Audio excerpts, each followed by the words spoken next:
Master minds commerce చదవాలనుకునే 10th inter విద్యార్థుల తొలి ఎంపిక.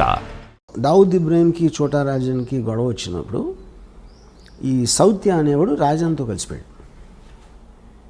కలిసి చోటా రాజన్ని చంపడానికి ప్లాన్ చేసి ఆ ప్లాన్ ఏమో వర్కౌట్ అవ్వలేదు. చోటా రాజన్ పారిపోయాడు. పారిపోయిన తర్వాత ఇదంతా దుబాయ్లో జరిగింది. దుబాయ్లో చోటా రాజన్ కోపంతో వాడు నేను తీసుకొచ్చి ఆయన అంత పొజిషన్ ఇస్తే నన్ను చంపడానికి ట్రై చేసి దావుద్ భాయ్తో చేతులు కలుపుతాడు, ఆయన చంపి తీరాలని. పక్కన వాళ్ళందరూ ఇంపాసిబుల్, అటు దుబాయ్లో ఉన్నాడు, మీరు దుబాయ్లోనే మర్డర్ అనేది ఎప్పుడు జరగలేదు. అంటే వీడు ఏం చేశాడంటే ఒక బాంబే నుంచి నలుగురిని తెప్పించి హిట్మెన్ దుబాయ్లో చేయలేదు ఎప్పుడు, కానీ ఎప్పుడు చేయనంత మాత్రాన ఫస్ట్ టైం దేనికన్నా ఫస్ట్ టైం ఉంటుంది. దావుద్ భాయ్కి పవర్ ఉంటే నాకు ఉన్నాయి కాంటాక్ట్స్ దుబాయ్లో. నేను మొత్తం అన్ని అరేంజ్ చేస్తాను. మీరు వెళ్ళి హాలిడే లాగా వెళ్ళండి దుబాయ్, అక్కడ నా వాళ్ళు వచ్చి సౌత్యాన్ని ఎలా చంపాలో వాళ్ళు ఎక్స్ప్లెయిన్ చేస్తారు. మీరు కన్విన్స్ అయితే చేయండి, చంపేసి మీరు తప్పించుకోగలుగుతామని కన్విన్స్ అయితే చేయండి నేను చూసిన ప్లాన్ తర్వాత. లేదా మీరు హాలిడే ఎంజాయ్ చేసుకుని వెళ్ళిపోండి. ఇప్పుడు ఇంత డబ్బులు ఇస్తున్నా ఆల్రెడీ, మీరు సక్సెస్ఫుల్ అయ్యారంటే దీనికి 10 ఇస్తాను. ఒకవేళ అక్కడికి వెళ్ళి మీరు కన్విన్స్ అవ్వకపోతే మీరు తప్పించుకోగలుగుతానని అప్పుడు మీరు హాలిడే ఎంజాయ్ చేసి వెళ్ళిపోండి, మళ్ళీ బాంబే వెళ్ళిపోండి. వీళ్ళు సరే వెళ్ళారు దుబాయ్. లేదు అక్కడ చోటరాజన్ మనుషులు వచ్చి వాళ్ళకి 5 స్టార్ హోటల్ పెట్టి అంతా చేసి అక్కడి నుంచి ఒక సాయంత్రం జిమ్, ఒక మాల్ ఉంది, మాల్లో బయట ఒక జిమ్ ఉంది. సౌత్య రోజు అక్కడికి వస్తాడు. వీళ్ళు కార్లో కూర్చొని చూశారు, అక్కడ లోపలికి వెళ్ళాడు. ఈ రాజన్ మనిషి తీసుకొచ్చి ఇక్కడి నుంచి మీరు ఈ కొంచెం ఇలా వెళ్ళి లెఫ్ట్కి తిరిగితే ఒక రోడ్డు ఉంది, ఆ రోడ్డు ఇంకో 100 మీటర్స్ చివరికి వెళ్ళి రైట్కి తిరిగితే ఇక్కడ వ్యాన్ ఉంది, ఒక రెడ్ వ్యాన్ ఉంది. మీరు రేపు సాయంత్రం ఇక్కడ వెయిట్ చేసి సౌత్య రాగానే ఆయన షూట్ చేసి చంపేసి పరిగెత్తి లెఫ్ట్కి తిరిగి రైట్కి తిరిగి వ్యాన్లో కూర్చుంటారు. ఈ వ్యాను డైరెక్ట్గా పోర్టుకి తీసుకెళ్తుంది. పోర్ట్ దగ్గర కస్టమ్స్ వాళ్ళు అందరినీ ఆల్రెడీ సెట్ చేశాడు రాజన్ భాయ్. వాళ్ళు మిమ్మల్ని బోట్లో ఎక్కిస్తారు, ఆ బోట్ యాట ఇండియాకి వచ్చేస్తుంది అని డీటెయిల్స్ అన్నీ చెప్పి ఆ రోజు రాత్రి ఆ కస్టమ్స్ వాళ్ళు వచ్చారు కలవడానికి. వచ్చి వాళ్ళందరూ డ్రింక్స్ తాగి ఆ కస్టమ్స్ ఆఫీసర్ ఏం చెప్పాడంటే ఈ బ్లూ గేట్ ఒకటి ఉంది మీ పోర్ట్లోకి వచ్చిన తర్వాత, ఆ బ్లూ గేట్ దగ్గర నేను ఉంటాను, నేను ఫ్రంట్ సీట్లో ఎక్కుతాను, యూనిఫామ్ నేను ఫ్రంట్ సీట్లో ఎక్కని ఎవడు నా ఆ వ్యాన్ ఆపడం, నేను డైరెక్ట్గా తీసుకెళ్ళి మిమ్మల్ని యాట ఎక్కిస్తాను అని చెప్పాడు. ఈ మొత్తం ఎలాబరేట్ డీటెయిల్ అన్నీ స్టడీ చేసి ఫైనల్గా కన్విన్స్ అయ్యాడు. కన్విన్స్ అయ్యి ఓకేనా. నెక్స్ట్ డే సాయంత్రం వచ్చాడు సౌత్య, కిందకి దిగి టపా షూట్ చేశారు. షూట్ చేసి పరిగెత్తారు, లెఫ్ట్ టర్న్ తిరిగారు, రైట్ టర్న్ తిరిగితే వ్యాన్ లేదు. అక్కడ వ్యాన్ లేదు, ఇవాళ ఇటు హెల్టర్ స్కెల్టర్ అయిపోతే ఈ లోపల దుబాయ్ పోలీసులు వచ్చి పడుకున్నారు. ఇంట్రాగేషన్లో రాజన్ మనుషులు అని చెప్పారు, అది రాజన్ కావాల్సింది. Rajan never wanted them to be escaping. ఈ కస్టమ్స్ వాళ్ళు ఎవరంటే వాళ్ళు యాక్టర్లు, వాళ్ళు కస్టమ్స్ ఆఫీసర్లు కాదు. వాళ్ళు వచ్చి కస్టమ్ ఆఫీసర్ లాగా చేసి వీళ్ళకి నమ్మకం కలిగించడానికి అలా మాట్లాడి ఈ ఫోటోలు అన్నీ చూపించారు. My goodness. ఓకే, ఇప్పుడు ఎందుకు చేశాడు చోటా రాజన్ ఇది? నన్ను మీరు చంపడానికి ట్రై చేసిన నా పొజిషన్లోకి వచ్చిన దుబాయ్లో మీకు సెంటర్లో చంపానని అని డీ కంపెనీకి మెసేజ్ పంపడానికి చేశాడు. అసలు మీరు ఓకే చెప్పేదండి. ఇది అయిపోయింది కదా. నెక్స్ట్ చోటా రాజన్ వీళ్ళ ఫ్యామిలీస్కి ఫోన్ చేసి ఈ నలుగురు గురిశిక్ష చేశాడు దుబాయ్లో ఫస్ట్ మర్డర్ జరిగింది ఇదే దుబాయ్లో మొత్తం హిస్టరీలో.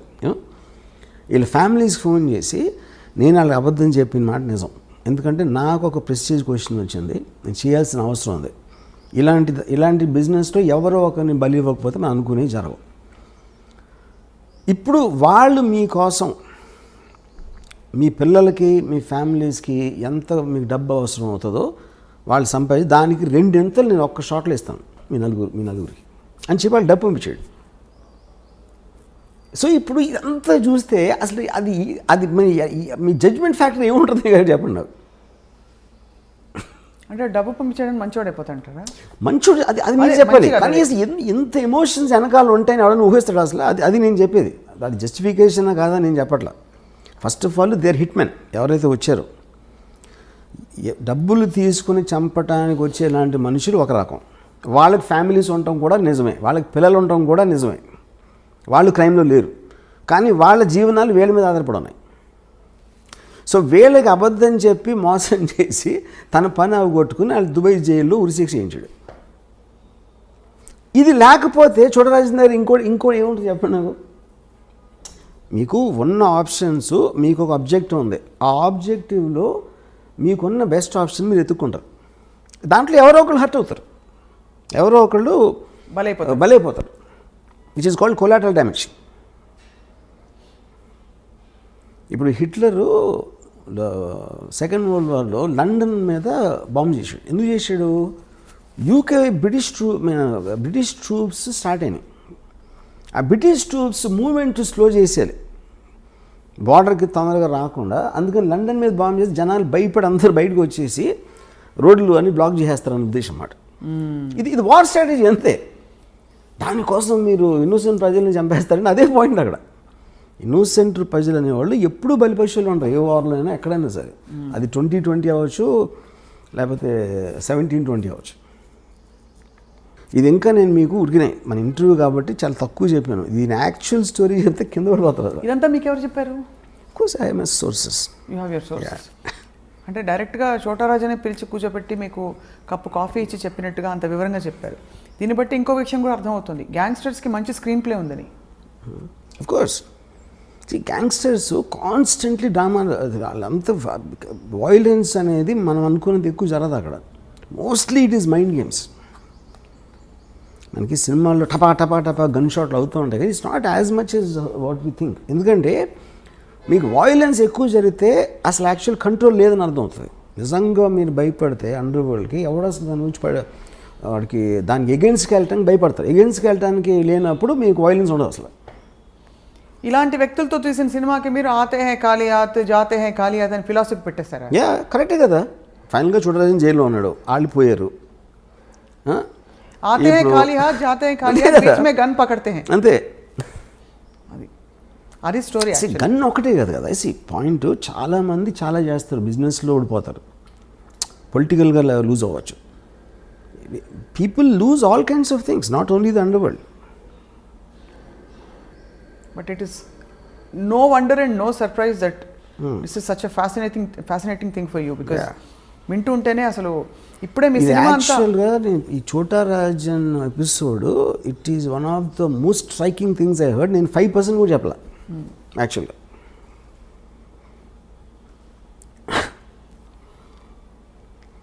ఆతే హై ఖాళీ హాత్ ఎస్ జాతే హై ఖాళీ హాత్, దట్ ఎవ్రీబడి. అది ధీరుభాయ్ అమ్మాయిని కూడా అంతే కదా, మహాత్మా గాంధీ కూడా. కానీ ఆ ఫిలాసఫీ ఆయనకు ఉందా దావుద్కి? Of course. అండర్ వరల్డ్కి వచ్చి underworld most of the time they prepare to die any time. అవునా? అండ్ మెయిన్గా కంటిన్యూ చేసేదానికి reason not because of power or fame, because they will make enemies in the course of that. ఆ enemies నుంచి protect చేసుకోవడానికి they have to continue. That will be the main reason. జనజీవన వచ్చే అవకాశాలు ఉండవు, జనజీవన స్రవంతి ఉండదు. ఎందుకంటే మీరు శత్రువులు వచ్చినప్పుడు వాడు మీరంటే భయపడాలంటే మీ పవర్ కంటిన్యూ అవ్వాలి. సో ఆ లెక్కన మరి దావూద్ కంటిన్యూ అవుతున్నట్టే ఇప్పుడు. అంటే because is in another, why choose Dubai is because of that. Dubai is actually the most crime free zone in the world. కానీ అక్కడే చోటారాజన్ అంత ఇంత పెద్ద సౌత్యా అనేవాడిని ఫస్ట్ టైం దుబాయ్లో మర్డర్ జరిగింది సౌత్యా ఫస్ట్. దాని తర్వాత 2 yearsకి శరత్ శెట్టి అని ఇంకోడు దావుద్ అకాంప్లిస్, అతను కూడా చంపారు. సో మొత్తానికి వర్మ గారు, doctor Ram Gopal Varma, PhD in under world. అది ఒక థీసిస్ ఎవరైనా గౌరవ డాక్టరేట్ ఇచ్చేస్తారేమో నాకు భయంగా ఉంది. తీసుకుంటారా ఇస్తే? డెఫినెట్లీ.